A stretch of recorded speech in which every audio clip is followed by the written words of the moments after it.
canner, and we're going to pressure canner some pinto beans.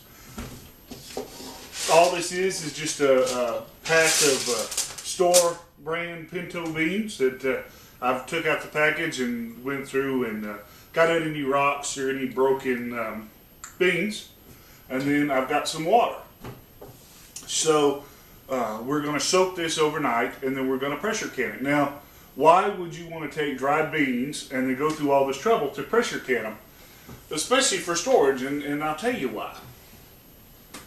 First thing is, if you store your own food, it's really easy to go to a warehouse store and buy a 50-pound bag of pinto beans for 25 bucks or so, or 25-pound bag for about 25 bucks, which is way cheaper than $2 or $3 for a pound bag, and then store it. But the longer that you store pinto beans or any kind of dried beans, the longer it's going to take to rehydrate them. I've got some 10-year-old pinto beans that it doesn't matter about how long I cook them on the stove, they never become soft. But due to the pressure and the temperature and the environment of a pressure canner, they tend to always be pretty soft. The second reason has to do with convenience. If I want these beans, I'm pretty much going to have to plan out to cook these beans a day in advance, soak them. And then it's going to take, at least a couple hours of cooking. And if this is a raw or a end of the world as we know it, or the Schumer hits the fan, or whatever you want to call, or a disaster where we don't have electricity, our utilities are out, and we're cooking this on a campfire. Can you imagine chopping wood to run a 9-hour campfire to cook a pot of beans? That's a lot of chopping, and I'm a little lazy guy. Whereas to cook this in a pressure canner, it's only going to take about 90 minutes. And once it's come up to pressure, it doesn't take a lot of heat to keep it at pressure. So it's a lot less fuel intensive to pressure can. Now, another reason is, if I cook a pot of beans and I don't have utilities, that means I don't have a fridge. So that means I've got to eat a pot of beans, okay? That's all well and good if I've, got a retreat, or I've got 10 people or whatever. But what if it's just me and the wife, right? I don't want to waste food. But if I pressure can them, they're already cooked. I can just open it up and I could eat it cold, or I could reheat it, but I only have to eat the products in the pressure canner, in the actual quart or pint jar. So it's a lot easier, it's a lot simpler, it's a lot more conserving of resources, and it's pretty easy. So all we're going to do is we're going to put some water in our pot. And I forgot, can you get that lemon juice out of the fridge? The wife doesn't like it when I have beans because, there's problems with that sometimes, digestive wise. But I'll tell you a little secret. If you put a little bit of lemon juice or citric acid or some sort of acid in your soak water, it works a lot like buttermilk in wheat products. It breaks down a lot of those enzymes that cause, the methane production. And it doesn't really change the taste. So by letting it soak in with a little bit of lemon juice in here, it's going to cut down on that. Also, I could can in the water that I soaked the beans in, and that would leave a lot of the nutrients in the beans, some of the water-soluble vitamins. But if I want to further reduce the noxious emissions, I could dump the water out and can it with fresh water. And then that would also cut down on some of those gas.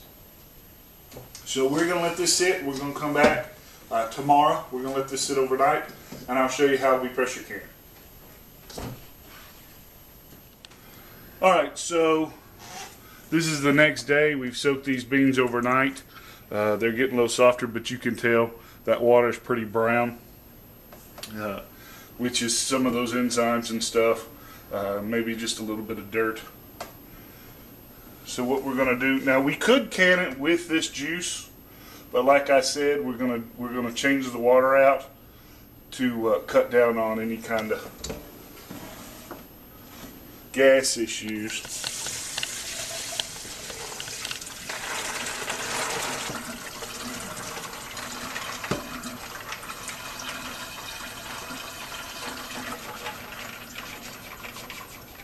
You can pre-soak these in the mason jars that you're going to can with.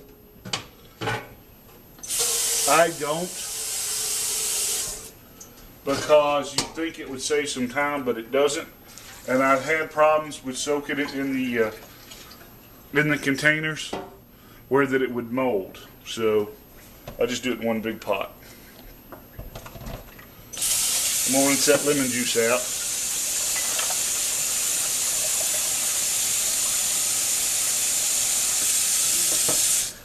Alright, so now what we're going to do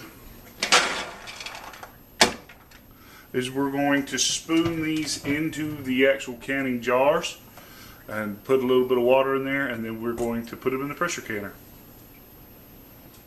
And just like with all canning, I've scalded these, boiled them in some water, and the same with my lids. I'm just going to take my funnel and my beans, and I'm going to scoop in to about 1 inch of head space. And I'll add some water. I'm not using wide mouth jars this time because I've only got one left for my other canning project, but I'll tell you, canning in wide mouth jars, especially beans, it's a whole lot easier to get these things back out. Okay, now that we've filled them up and we put water into 1 inch of head space, give it some room to expand, what we're going to do now is we're going to wipe off the rims. It's very important that the seal touches glass with no food contamination or anything in there. So we're going to wipe that off. Then we're going to take our lids, and these aren't reusable. The cans are reusable and the rings are reusable, but those lids are not. And then we're just going to screw these on. Now, just like your jelly jar, when you buy it at the store, the seal's compressed. But once you open it, it pops.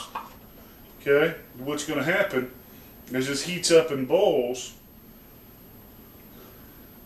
This water, this steam, air is going to be driven out. Okay? Which is going to create a vacuum in here. This entire can and everything inside here is going to come up to the 10 pounds of pressure. Then when you turn the heat off and everything starts to cool, this pressure is going to release. What's going to happen is air is going to want to come back in here, but this seal is not going to let it. And so it's going to create a vacuum in the jar, and then this will pop down and stay. Okay? As it cools, you'll hear them sometimes pop. Okay? We'll talk about that in a little bit. So now all we're going to do is we're going to put them in the canner. And this canner will hold a lot more than this, but that's really all my recipe had, all the beans that I had. You can just do it with one, or you can fill it completely up. It doesn't matter. It's more energy efficient to use more, but just for this demonstration, I just use 1 pack of beans. So make sure I got about 2 inches of water in there. You want to fill it all the way up, or up to your amount of water after you put the pots in, so that you make sure you got the right amount. If I put 2 inches of water in there, and then I put my jars in, I'd end up with a lot more than 2 inches. So there you go. Just put the seals on, turn it, make sure the weight's on there. Then I'm just going to turn it on high, and then I'm going to wait for this to come up to pressure. So once it gets up to pressure, we'll come back. Okay, so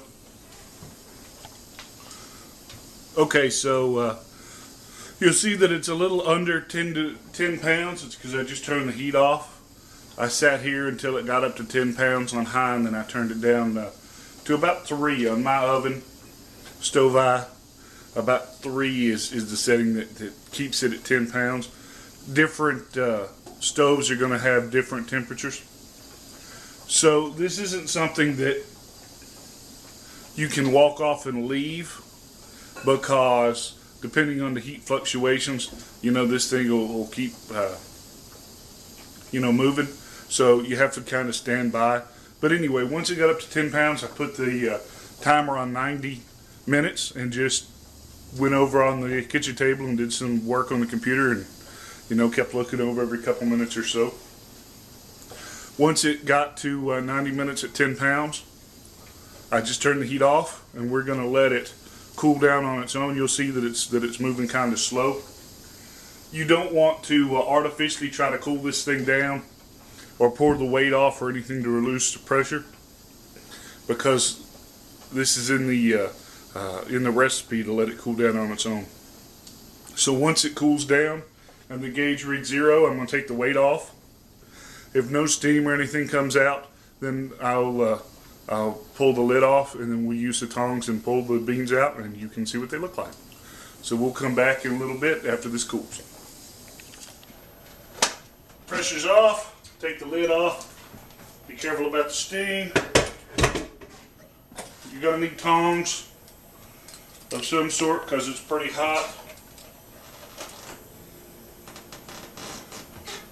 Then we just want to put it somewhere you can tell, even though the heat's been off of these things for 30 minutes or so, they're still boiling because of the residual heat. Now, as these cool, if the lid is popped, it should go down and stay. If, when we're done and these things have cooled, the lid still stays like that, then it doesn't have a seal. Now that doesn't mean they're not edible, it just means that you can't store them. But if the lid is popped down and stays, then you can put those up in your, for storage. I'd probably eat them within a year, just to be safe, but you could hold them for longer. But any of them that don't seal and this lid pops up, put them in your fridge and eat them just like you would any other kind of, something that you cook, within a couple days. So we'll put the times and everything on our blog if you want to check it out. And next thing we pressure can, we're probably going to do some meat. That's all I've got. You can always catch us online at tngun.com. Thanks.